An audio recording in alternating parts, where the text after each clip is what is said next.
Vida cristiana es toda la vida. Un título de la reflexión, bueno, pues curioso, que primero igual hay que encuadrar la cuestión.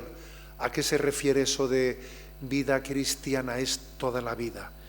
Bien, pues lo vais a entender. A ver, una persona puede tener una vida familiar, una vida deportiva, una vida laboral, una vida estudiantil, una vida cultural, distintas dimensiones de la vida, ¿no? Son dimensiones distintas, aunque todas están conectadas, claro, pero tienen su independencia.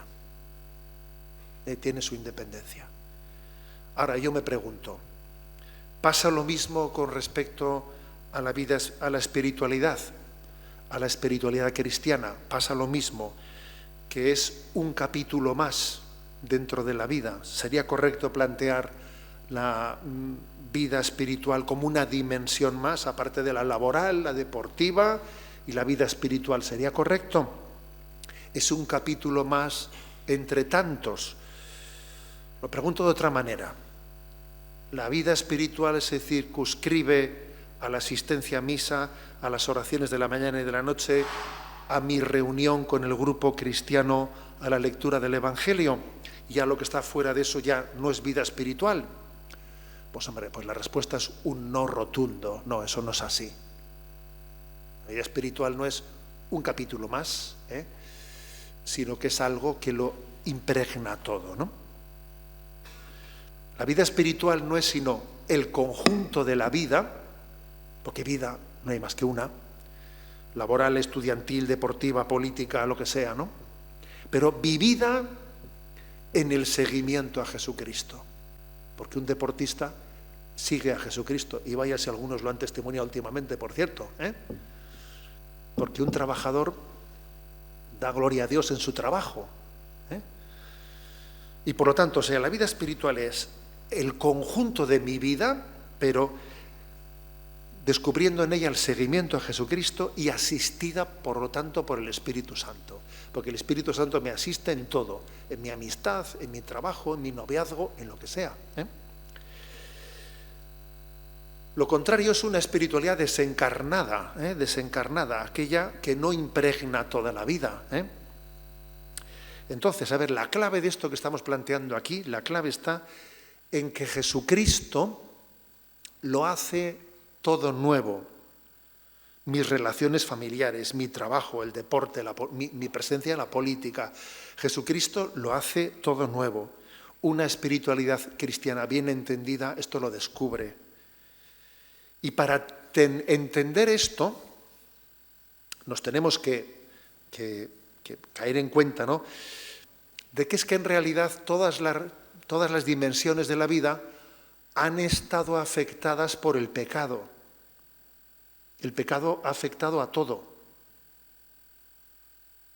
Pues, por ejemplo, ¿el pecado ha afectado al trabajo? Claro que ha afectado al trabajo, cuando muchas veces el trabajo se vive como una desgracia, que no tienes más remedio que trabajar como un desgraciado, para así intentar sobrevivir en la vida. Madre mía, esa es una visión del trabajo afectada por el pecado, obviamente.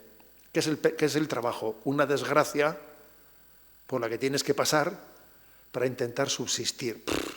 O sea, he ahí una imagen del trabajo totalmente distorsionada por el pecado. O también, por ejemplo, la sexualidad, que en el plan de Dios es maravillosa, ¿no?, y es el instrumento de expresión de amor y de entrega, que también ha quedado afectada por el pecado. Y la sexualidad para mucha gente significa como buscar un rato de placer que no tiene nada que ver con otra cosa, ¿no? O incluso en la política, que es una expresión de la caridad social, de servir a los demás. Bueno, madre mía, ha quedado afectada por el pecado.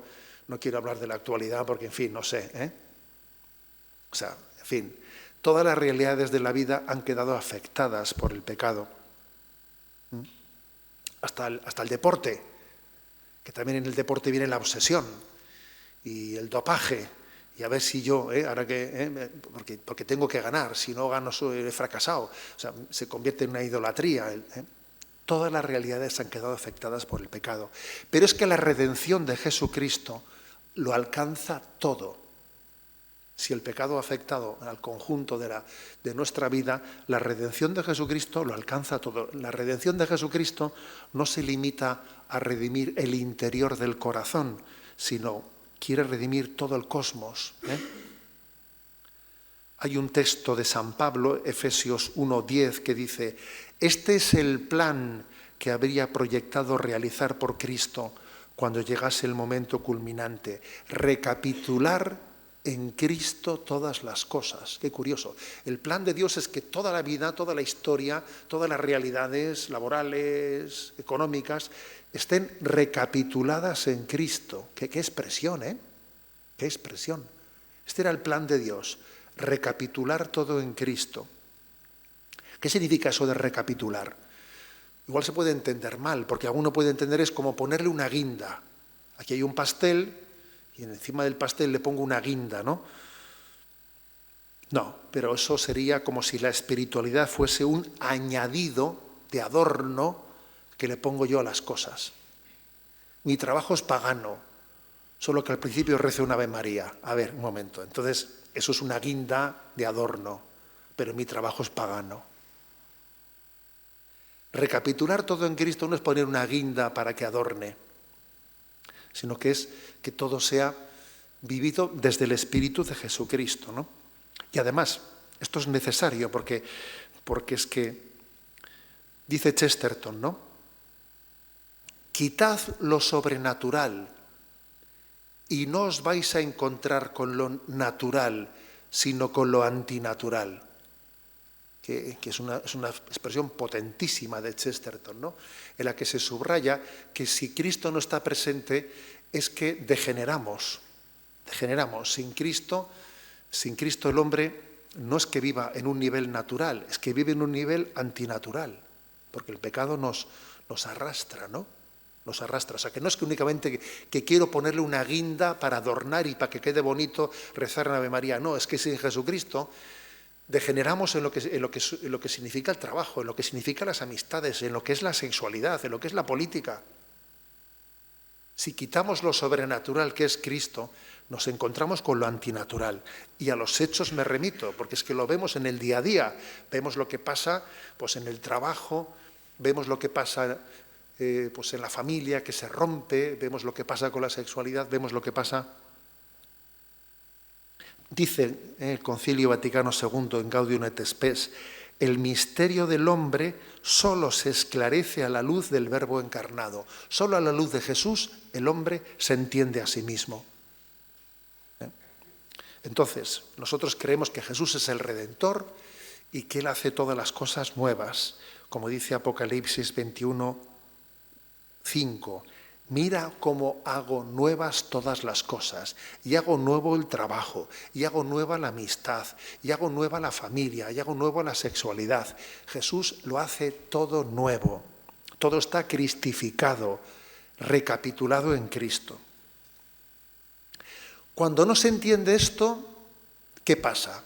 ¿Qué suele suceder? Bueno, pues suele suceder lo que popularmente se llama que vivimos una doble vida. ¿Y qué es una doble vida? Popularmente hablando, por la palabra doble vida se suele entender eso de que, de que alguien le pone cuernos a su pareja, ¿eh? Tiene una doble vida, está con una, pero está con otra, ¿eh? Bien, pues es una expresión correcta. Un sacerdote se suele entender que tiene doble vida, que no vive realmente su celibato, que tiene una vida escondida. A eso se le llama doble vida, y es verdad. Pero el concepto de doble vida todavía es más amplio. Por ejemplo, porque las cosas se entienden con ejemplos concretos. Doble vida, por ejemplo, es que alguien, ¿no? Pues tenga sus devociones, que pretenda compaginar sus devociones, que va a la Virgen, le pone velas, tiene sus rituales religiosos, pero luego se va a divertirse y se desmadra absolutamente y se droga y lo otro y lo otro. A ver, es una doble vida. ¿Me explico? Estoy yo aquí poniéndole a la Virgen no sé qué velas y luego me voy a divertirme y desfaso que no veas tú. Es una doble vida. Una doble vida es, por ejemplo, también que alguien, dependiendo delante de quién esté, habla de una manera o de otra. Pues que, por ejemplo, voy al grupo de la parroquia, que sé que allí la gente es creyente, y hablo de una manera, y hablo y me santiguo, y me pongo la cruz por fuera y tal, ¿no? Pero luego voy a otro ambiente en que sé que la gente son unos ateos, lo que sea, y me escondo la cruz, me escondo y hablo de otra manera y tal. A ver, eso es una doble vida, porque depende delante de quién esté. O doble vida es, por ejemplo, que yo, en teoría, ¿no?, pues sea un enrollado, un defensor de la ecología, de todo lo políticamente correcto, y que luego esté reivindicando el aborto. Y, a ver, tú no eras ecologista, entonces ¿cómo es posible que ahora defiendas el aborto? Eso es una doble vida. Una doble vida es que alguien defienda los valores tradicionales del matrimonio y de la vida, pero que luego sea un empresario que maltrate a sus trabajadores. Eso es una doble vida. O sea que lo de doble vida tiene muchas implicaciones, ¿no? La doble vida es la incoherencia. La incoherencia. Entonces las incoherencias es un reto de cómo vivir en esta vida sin que las incoherencias maten tu vida cristiana. Es un reto cómo vivir en esta vida sin tener doble vida, ¿no? Hay una parábola que me parece que es muy emblemática, que es la parábola del sembrador, Mateo 13, en donde se dice, ¿no?, que un sembrador salió a sembrar y una parte de la semilla, recordáis, ¿no?, que cayó al borde del camino. Allí el terreno era duro y vino un pájaro y se lo comió y se lo llevó. Otra parte cayó en terreno pedregoso. Al principio pues prende y parece que crece con fuerza, pero claro, como no tiene profundidad la tierra, porque debajo hay piedras, pues finalmente se agosta, no tiene profundidad. Pero es muy interesante la tercera imagen. Otra parte cayó en tierra, sí, la tierra era buena, pero el problema era que al mismo tiempo también allí había abrojos, había zarzas, y crecía el trigo y crecían las zarzas. Al principio parecía que había espacio para el trigo y para las zarzas, pero llega un momento en que las zarzas se terminan comiendo al trigo. Y esa es la imagen de la doble vida. Que pongo una vela a Dios y una vela al diablo. Al principio parece que cabe, parece que hay tiempo para cada cosa. Pongo una vela a Dios y una vela al diablo. Crece el trigo y crece la zarza. Bueno, parece que hay sitio para los dos, pero tarde o temprano va a ocurrir que eso es incompatible. No puedes servir a dos señores, que dice el Evangelio. No puedes servir a dos señores. Y llega un momento en que las zarzas se comen al trigo. Esa es la doble vida, que siempre acaba mal. Siempre se cae por un lado. De no ser que haya conversión, claro. De no ser que haya conversión. Jesús nos dice claramente que tenemos que elegir entre Él y el mundo, entre Él y el dinero. No podéis servir a Dios y al dinero. ¿No? O sea, o somos de Cristo o somos del mundo. Un pasaje impresionante es el discurso de Jesús después de la última cena, el capítulo 17, en el que Jesús ora al Padre y dice, ¿no?, Padre, te ruego por ellos, que viven en este mundo, pero no son de este mundo. Guárdalos en la verdad. No son del mundo como tampoco yo soy del mundo. Fíjate, Jesús le dice al Padre que nosotros, los cristianos, no somos del mundo. Vivimos en el mundo, pero no somos del mundo. Menuda matización es esta, ¿eh?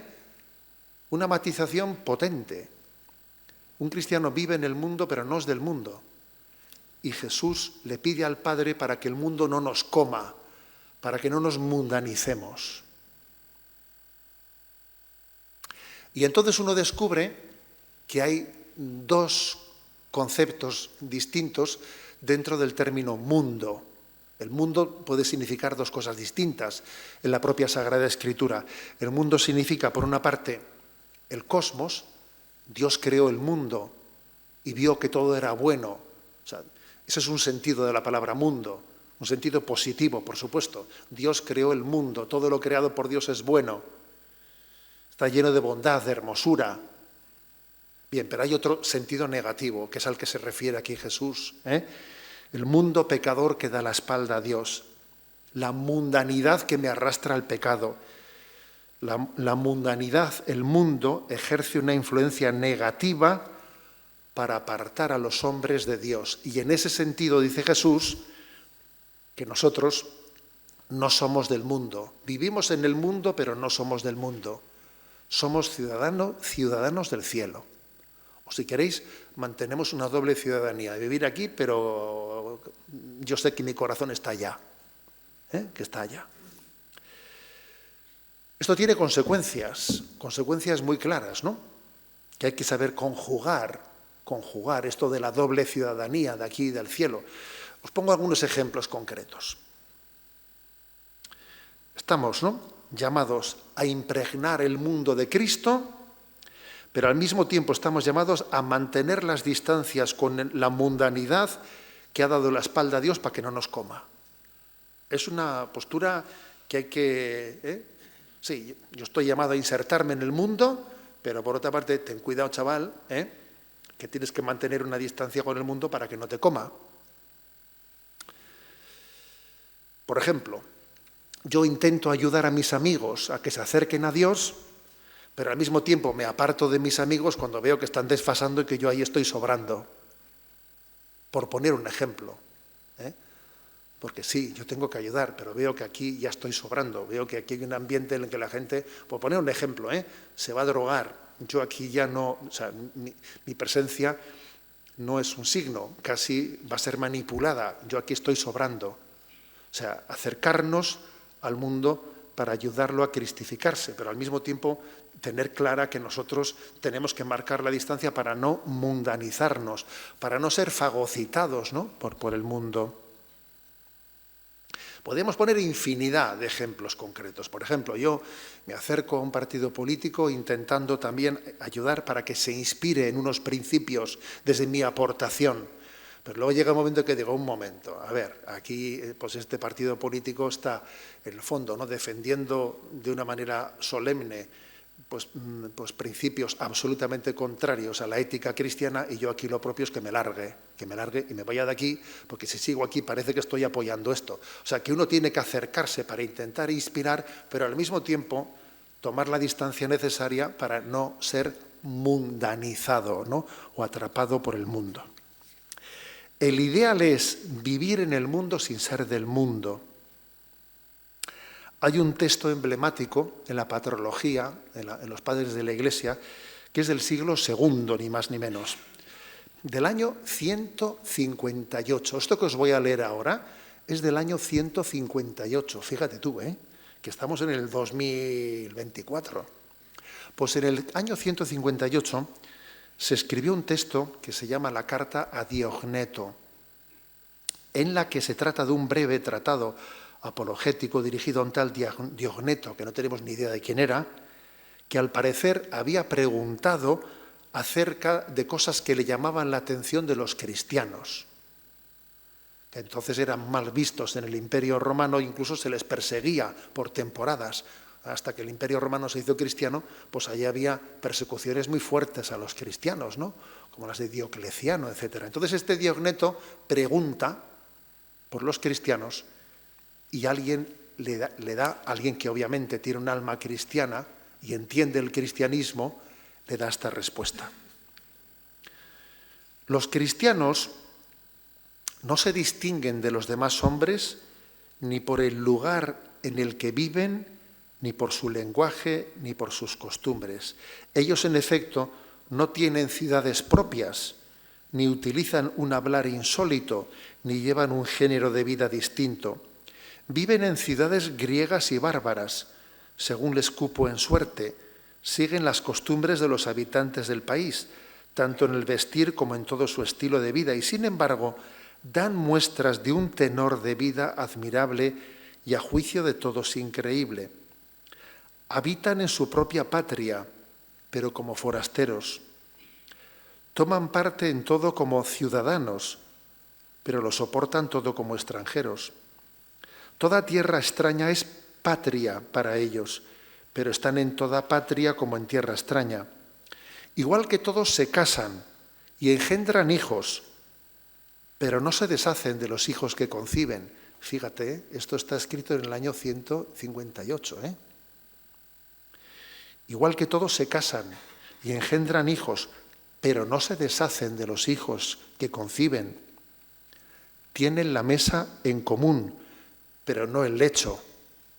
Curioso también esto, diciendo, comen con los demás, pero no montan orgías, ¿no? Viven en la carne, pero no según la carne. Viven en la tierra, pero su ciudadanía está en el cielo. Obedecen las leyes establecidas y con su modo de vivir superan estas leyes. Aman a todos y todos les persiguen. Se les condena sin conocerlos. Se les da muerte y con ello reciben vida. Son pobres y enriquecen a muchos. Carecen de todo y abundan en todo. Sufren la deshonra y ello les sirve de gloria. Sufren detrimento en su fama y ello atestigua su justicia. Son maldecidos y bendicen. Son tratados con ignominia y ellos a cambio devuelven honor. Hacen el bien y son castigados como malhechores y al ser castigados a muerte se alegran como si les dieran la vida. Los judíos los combaten como a extraños y los gentiles los persiguen y sin embargo los mismos que los aborrecen no saben explicar el motivo de su enemistad. Por decirlo en pocas palabras, los cristianos son en el mundo lo que el alma es en el cuerpo.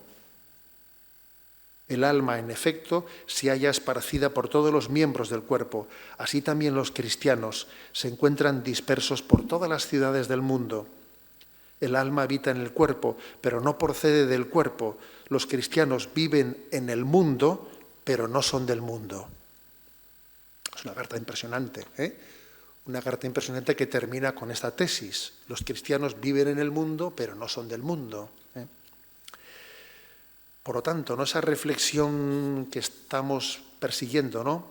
Vida cristiana es toda vida, ¿no? Como nuestro estilo de ser cristianos nos tiene que impregnar toda la realidad, de manera que no seamos unos raros. No, raros no somos, pero sí que no tenemos complejo de ser diferentes, de ser distintos, ¿no? Entonces, ¿cómo conseguir? Yo voy a concluir con esta reflexión. ¿Cómo conseguir que la vida cristiana sea toda vida? Que es el título de la reflexión.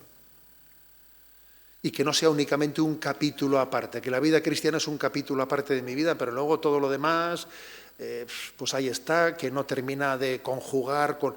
¿Cómo conseguir que no haya doble vida en mí, sino que la vida espiritual lo impregne todo? ¿Cómo conseguirlo? 4 breves consejos, que seguro que podría haber muchos más, pero bueno, yo me circunscribo a estos. Primero, estar atentos a la integridad del mensaje cristiano. No únicamente alguna cosa del mensaje cristiano que me gusta y las demás, no. Para que en mí no haya doble vida es muy importante que yo reciba el mensaje cristiano en su integridad. Por ejemplo, los 10 mandamientos. Los 10.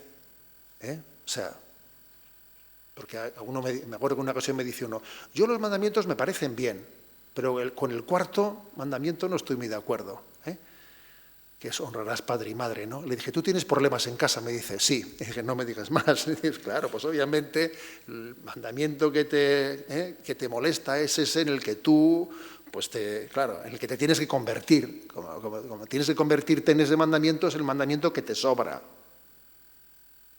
A ver, es muy importante que uno aborde su vida en integridad y especialmente en donde más le cuesta, haga un esfuerzo superior. Hay dos maneras de acoger la revelación de Dios.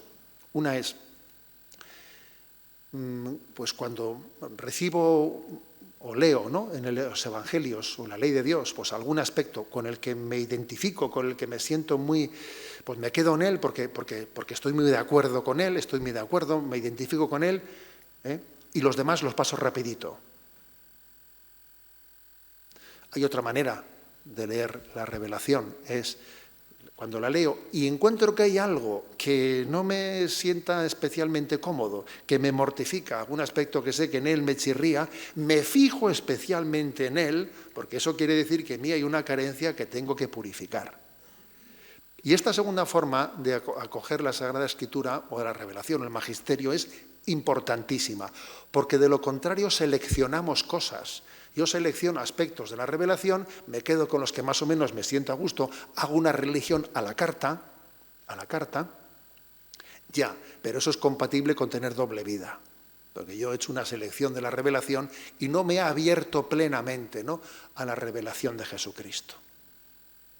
¿De acuerdo? O sea que este es un tema clave y fundamental. Ese es el primer consejo. Segundo consejo, ¿no?, para que no haya doble vida en nosotros y para que nuestra vida esté unificada, integrada. Segundo consejo, hacer presente a Dios en todo, en el estudio, en el trabajo, en la comida. O sea, hacer un esfuerzo de que yo intento vivir en presencia de Dios. O sea, que mi oración no son únicamente unos ratitos que yo rezo por la mañana, por la noche, sino que yo intento vivir en presencia de Dios. Y mi estudio, mi trabajo también está ofrecido a Dios. Algunos tenemos la costumbre, nos han enseñado desde pequeños, de hacer un ofrecimiento de obras por la mañana, de ofrecerle a Dios toda la jornada que comienza. Yo lo hago todos los días. Y entonces, yo le he ofrecido todo, mis trabajos, sufrimientos y alegrías de hoy, lo que sea, ¿no?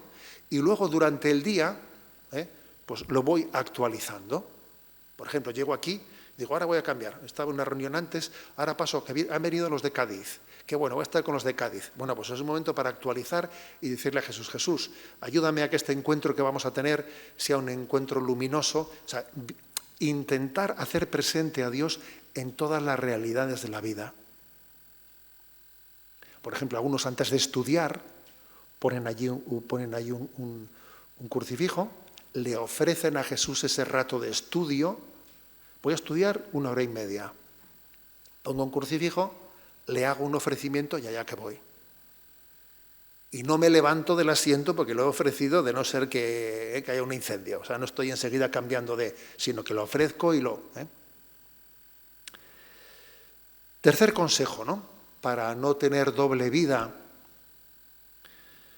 no avergonzarse de nuestra fe en ambientes difíciles. Esto es muy importante. Jesús dice, al que me confiese a mí delante de los hombres, también yo le confesaré delante del Padre. Al que me niegue a mí, yo también le negaré. Es muy importante el confesar, es decir, el que rompamos imagen.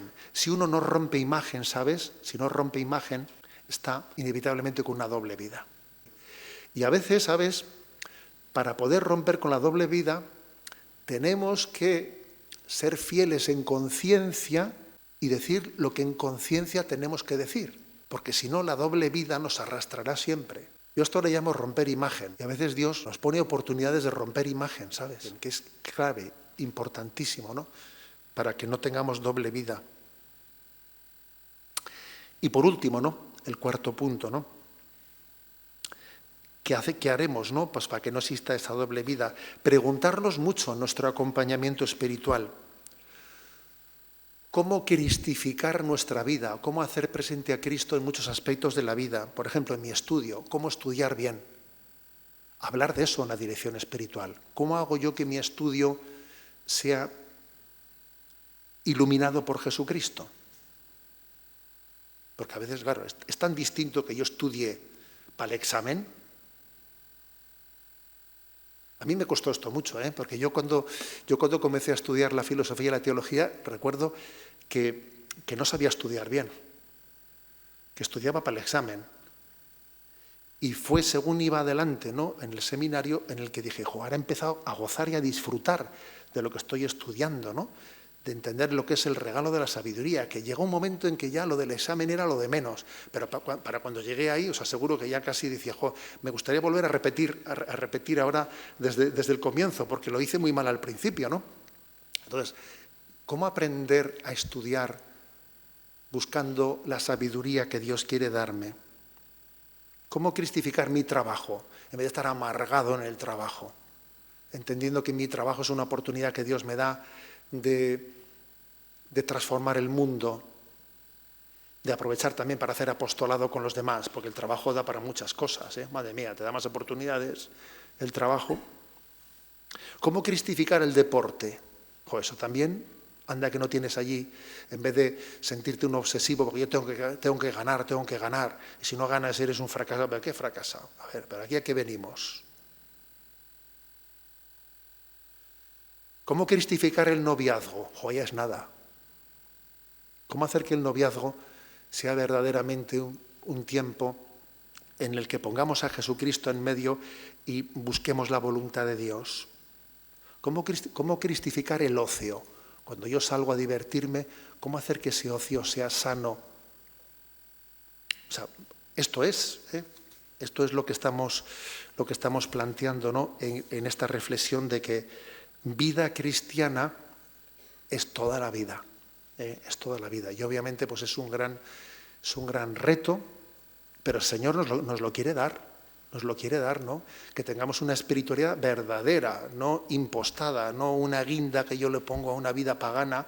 Tengo una vida pagana y le pongo una guinda encima, una cruz para disimular, que no.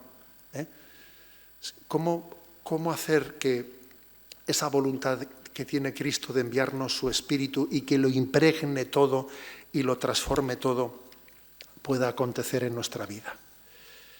Esto es lo que le pedimos, a Dios nuestro Padre y a la Virgen María.